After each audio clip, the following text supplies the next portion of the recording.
우리 다 같이 회개 기도하심으로 예배를 시작하겠습니다.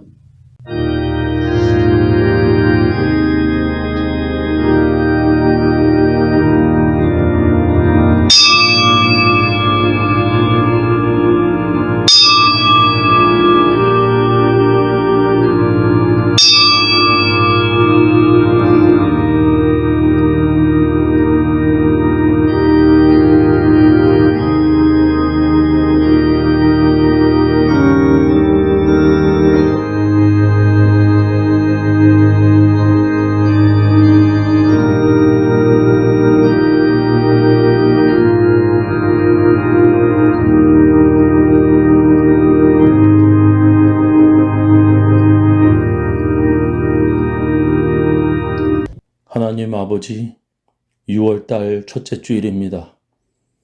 6월 첫째 주, 주님의 날을 기억하며 각 처소에서 예배드리는 주의 백성들을 주님께서 불쌍히 여기셔서 은혜를 베풀어 주시옵소서.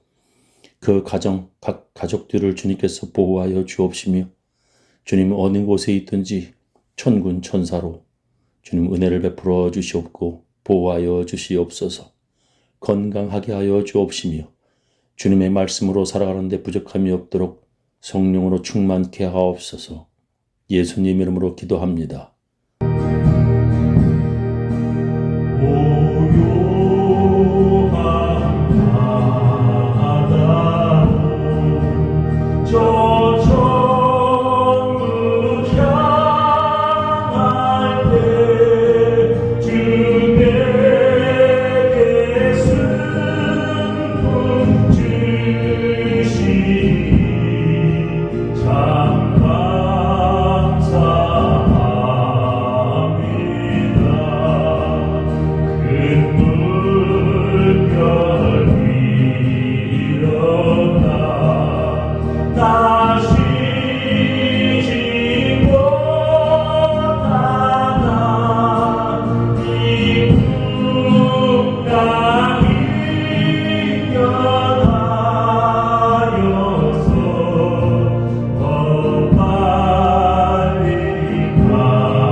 우리 다 같이 주님께서 가르쳐 주신 기도문 함께 하겠습니다.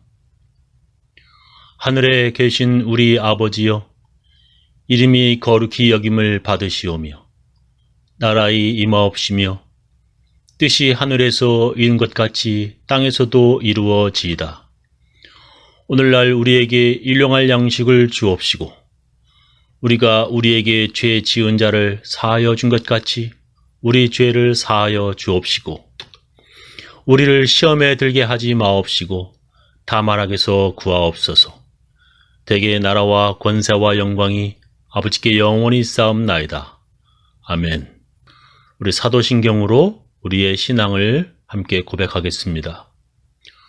전능하사 천지를 만드신 하나님 아버지를 내가 믿사오며 그 외아들 우리 주 예수 그리스도를 믿사오니 이는 성령으로 잉태하사 동정녀 마리에게 나시고 본디오 빌라도에게 고난을 받으사 십자가에 못 박혀 죽으시고 장사한 지 사흘 만에 죽은 자 가운데서 다시 살아나시며 하늘에 오르사 전능하신 하나님 우편에 앉아 계시다가 저리로서 산 자와 죽은 자를 심판하러 오시리라. 성령을 믿사오며 거룩한 공예와 성도와 서로 교통하는 것과 죄를 사하여 주시는 것과 몸이 다시 사는 것과 영원히 사는 것을 믿사옵나이다. 오늘 하나님 말씀은 요한복음 8장 1절부터 11절 말씀 되겠습니다. 예수는 감람산으로 가시다. 아침에 다시 성전으로 들어오시니 백성이 다 나오는지라 앉으사 저희를 가르치시더니 서기관들과 바리새인들이 간음 중에 잡힌 여자를 끌고 와서 가운데에 세우고 예수께 말하되 선생이여 이 여자가 간음하다가 현장에서 잡혔나이다. 모세는 율법에 이러한 여자를 돌로 치라 명하였거니와 선생은 어떻게 말하겠나이까? 저희가 이렇게 말하면 고소할 조건을 얻고자 하여 예수를 시험함이러라. 예수께서 몸을 굽히사 손가락으로 땅에 쓰시니 저희가 묻기를 맞이 아니하는지라. 이에 일어나 가라사대 너희 중에 죄 없는 자가 먼저 돌로 치라 하시고 다시 몸을 굽히사 손가락으로 땅에 쓰시니 저희가 이 말씀을 듣고 양심의 가책을 받아 어른으로 시작하여 젊은이까지 하나씩 나가고 오직 예수와 그 가운데 섰는 여자만 남았더라.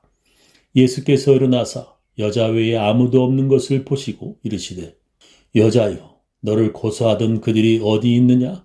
너를 정죄한 자가 없느냐? 대답하되 주여 없나이다. 예수께서 가라사대 나도 너를 정죄하지 아니하노니 가서 다시는 죄를 범치 말라 하시니라. 이른 아침 성전에서 사람들에게 가르치고 계시는 예수님에게 서기관들과 바리새인들이 한 여자를 끌고 왔습니다. 그 여자는 간음 현장에서 붙잡힌 여자였습니다. 그들은 예수님에게 모세의 율법에 이런 여자는 돌로 쳐 죽이라고 명령했는데 당신은 어떻게 말하겠냐고 물었습니다. 그때 예수님께서는 그들에게 너희 중에 죄 없는 자가 먼저 돌로 치라 말씀하셨습니다. 그들은 예수님의 말씀을 듣고 양심의 가책을 받아 하나씩 모두 떠나고 오직 예수님과 그 여자만 남았습니다. 예수님께서 그 여자에게 너를 정죄한 자가 없느냐 물으셨고 그 여자는 주여 없나이다 라고 대답하였습니다. 그때 예수님께서 나도 너를 정죄하지 아니하노니 가서 다시는 죄를 범치 말라 하셨습니다. 오늘 제 설교 제목은 나도 너를 정죄하지 아니하노니 세 번째 시간입니다.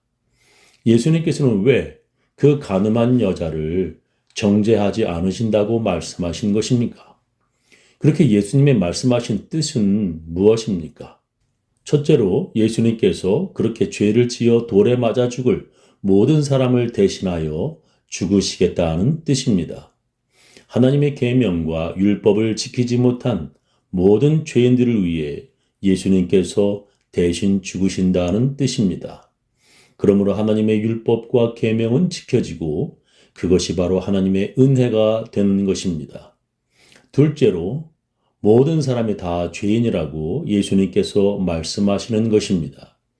이 세상 사람 그 누구도 하나님 앞에 죄 하나 안 짓는 완벽한 삶을 살 수는 없습니다. 아브라함도, 모세도, 다윗도 모두가 다 하나님의 은혜로 구원받고 하나님의 나라에 들어가는 것입니다. 그래서 그 누구도 함부로 다른 사람을 정죄할 수 없습니다. 오늘 세 번째로 왜 예수님도 정죄하지 않는다고 말씀하셨을까요? 어떤 사람은 예수님도 인간이고 또 남자이기 때문에 눈으로나 생각으로 음욕을 품는 죄를 지어서 그렇게 말씀하셨다고 생각할 수 있을 것입니다. 예수님도 인간이기에 먹지 않으면 배고프고 물 안 마시면 목마르고 쉬지 못하면 피곤하신 것입니다. 예수님도 사람이기에 슬프면 눈물 흘리시고 기쁘시면 웃으셨습니다. 예수님은 로마 군인에게 채찍 맞으면 아파하시고 창으로 찌르면 피가 나고 십자가에 못 박으면 죽으시는 인간이셨습니다.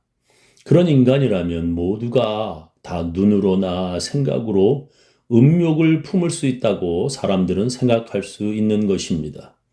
정말 예수님도 그런 죄를 지으셔서 나도 너를 정죄하지 않는다고 말씀하신 것일까요? 그렇지 않습니다. 예수님은 인간이시면서도 또한 하나님이셨습니다. 요한복음은 다른 복음서와는 달리 예수님의 신성을 강조한 복음서입니다. 다른 복음서는 예수님을 아주 인간적으로 기록하였지만 요한복음은 예수님을 인간이시면서도 신성을 지니신 분으로 기록하였습니다. 그래서 우리가 성경 모든 곳을 아무리 찾아보아도 예수님이 그런 음욕을 품었다는 기록은 하나도 발견할 수 없습니다. 예수님은 그 어떤 죄 하나 짓지 않으신 하나님의 아들이며 그리스도이십니다. 그렇다면 예수님은 왜 나도 너를 정죄하지 않는다고 말씀하신 것인가요?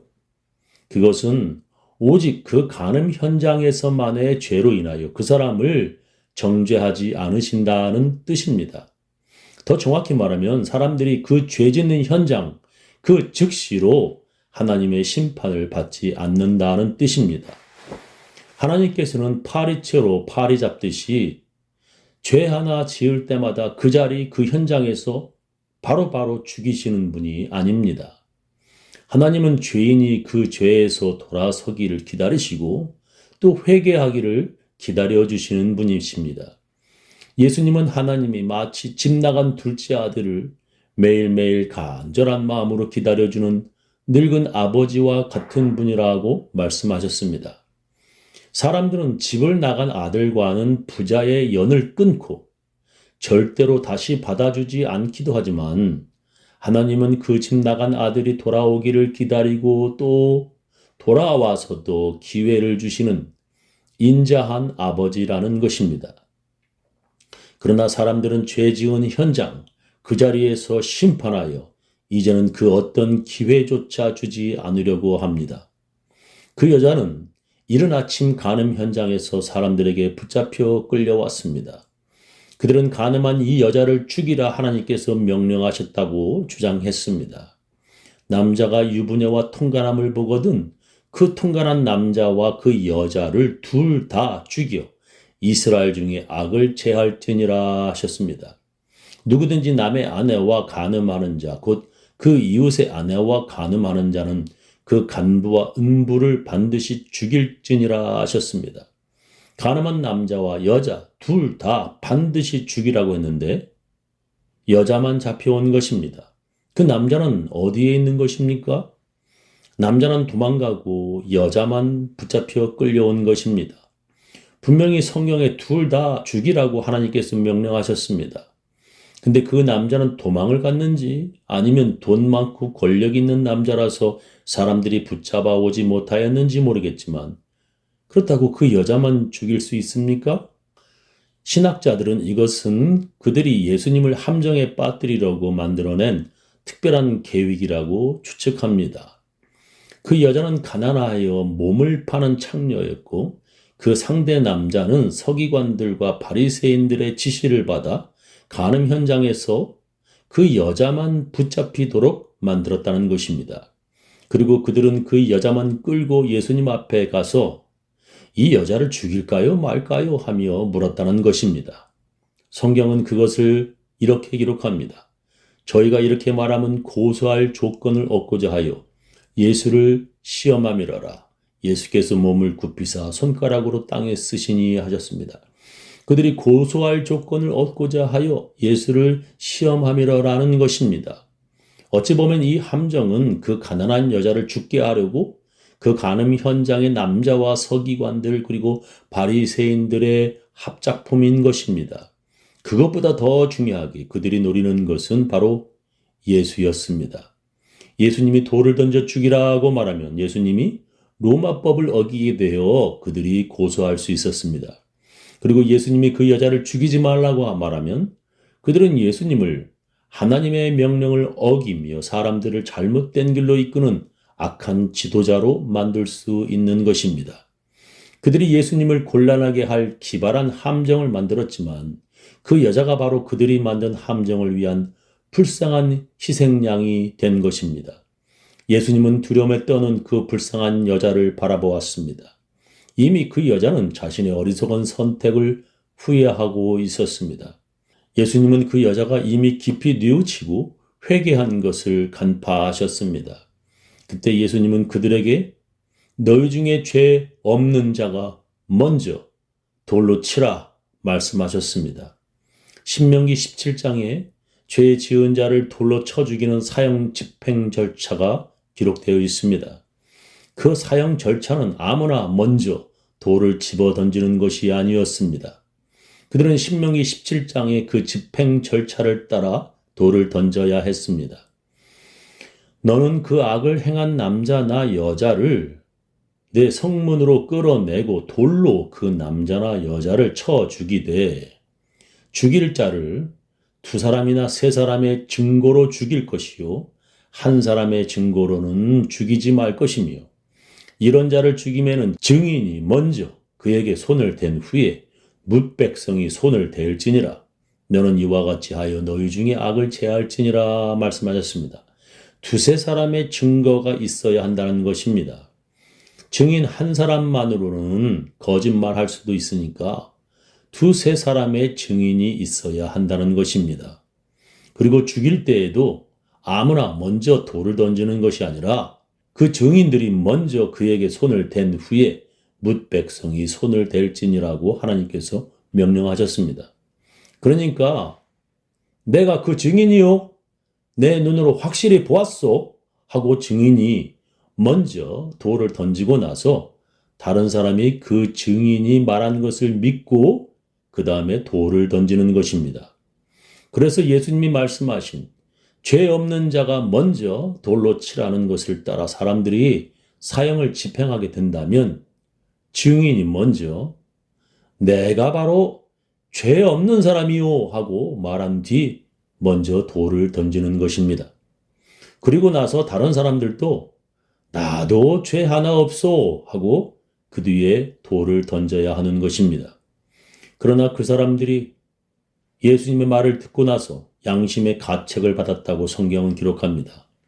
저희가 이 말씀을 듣고 양심의 가책을 받아 어른으로 시작하여 젊은이까지 하나씩 나가고 오직 예수와 그 가운데 섰는 여자만 남았더라 했습니다.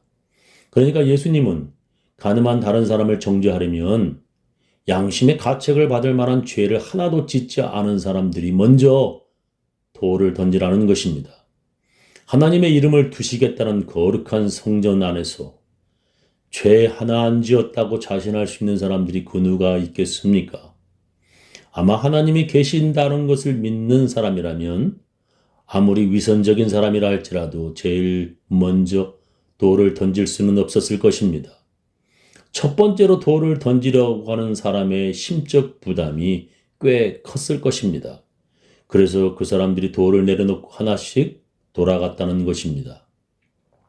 그런데도 지금 우리가 살고 있는 이 시대에는 남들보다 더 많은 남편들을 가졌던 우물가의 여자가 예수님을 희롱한 것처럼 교회 안에서 자기가 엄청 깨끗한 척 위선을 떨고 있습니다. 하나님의 것을 도둑질하는 자들이 함부로 교회 안에서 다른 사람을 정죄하고 손가락질하고 있습니다. 특별히 어떤 사람은 자기도 그 더러운 죄를 용서함 받았으면서도 모두 다 잊어버리고 이미 다 거룩해져 이제 죄와는 아무 상관도 없는 천사가 되었다는 착각을 하며 교회 안에서 다른 사람을 정죄하며 살아갑니다. 그러나 우리가 반드시 잊지 말아야 할 것은 그 누구도 그렇게 죄에 대해서 자신만만할 수 없습니다. 교회는 예수님이 필요한 죄인들이 모이는 곳이며 목사의 설교는 자기가 받은 그 은혜를 잊지 않게 해주려는 하나님의 말씀입니다. 교만한 자들은 용서 안 받은 것을 잊어버리고 위선자들은 다른 사람을 함부로 교회 안에서 정죄합니다. 교회는 용서 안 받은 의인들이 모여 서로 자기가 더 위대한 의인 되었다고 잘난 척하는 곳이 아닙니다. 남들보다 더 많은 죄를 용서 안 받았다는 것을 깨달았기에 남들보다 더 많이 주님을 사랑하는 사람들이 모인 곳이 바로 교회입니다. 자기 죄를 깨닫지 못하고 너보다는 내가 더 적게 용서 안 받았고 내가 너보다는 깨끗하게 살았다고 생각하는 교만한 사람들이 교회의 지도자가 되어서는 안 됩니다. 언제든지 또 얼마든지 내가 다시 죄를 지을 가능성이 크다는 것을 제대로 알고 있는 사람들이 서로를 이해하고 용서해 주려고 하는 곳이 바로 교회입니다. 저는 예전에 뉴스에서 발달 장애인들의 운동회를 본 적이 있습니다. 말도 잘 못하고 몸도 제대로 가누지 못하는 발달 장애인들의 운동회였습니다. 그래서 그곳은 금메달, 은메달도 없고 1등과 2등이 없는 운동 경기를 합니다. 제일 먼저 들어온다고 1등이 아닙니다. 제일 먼저 들어오는 것보다 끝까지 완주하는 것이 더 중요합니다. 혼자 잘 뛰어서 자기만 잘 들어오는 것이 아니라 쓰러진 친구를 부축해서 같이 들어오는 것이 더 중요합니다. 1등보다는 꼴찌에게 더 박수 쳐주는 곳이 바로 천국입니다. 하나님께서는 우리 크리스천들이 믿음의 경주를 할 때 자기만 잘해서 상 받는 것보다는 다른 사람도 돌아보며 도우며 함께 천국에 들어오기를 더 기뻐하십니다. 자기만 재빠르게 쓰러지지 않고 들어오는 것보다는 늦더라도 천천히, 넘어지더라도 다시 일어나 끝까지 경주해서 들어오는 것을 하나님께서 더 기뻐하십니다. 그래서 하나님께서는 우리가 죄 지은 바로 그 자리에서 정죄하여 죽이시는 것이 아니라 참아주시고 또 기다려 주십니다.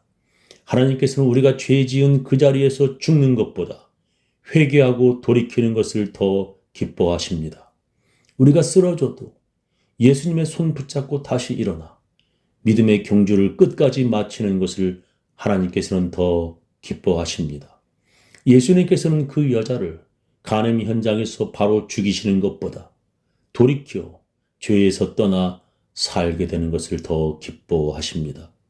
그래서 예수님은 나도 너를 정죄하지 않는다고 말씀하신 것입니다. 저는 우리 교인들 모두 하나님을 기쁘시게 하는 삶 사시기를 예수님 이름으로 축원합니다. 우리 다 같이 찬양으로 하나님께 헌금을 드리도록 하겠습니다.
지금은 주 예수 그리스도의 놀라운 은혜와 하나님의 크고 크신 사랑과 성령님의 감화 감동하심이 하나님의 말씀 듣고 하나님의 은혜를 잊지 않으려고 작정하고 결심하는 모든 사람들, 그 가정, 그 자녀, 그 사업체 위에 지금부터 영원히 함께 하시길 간절히 축원하옵나이다.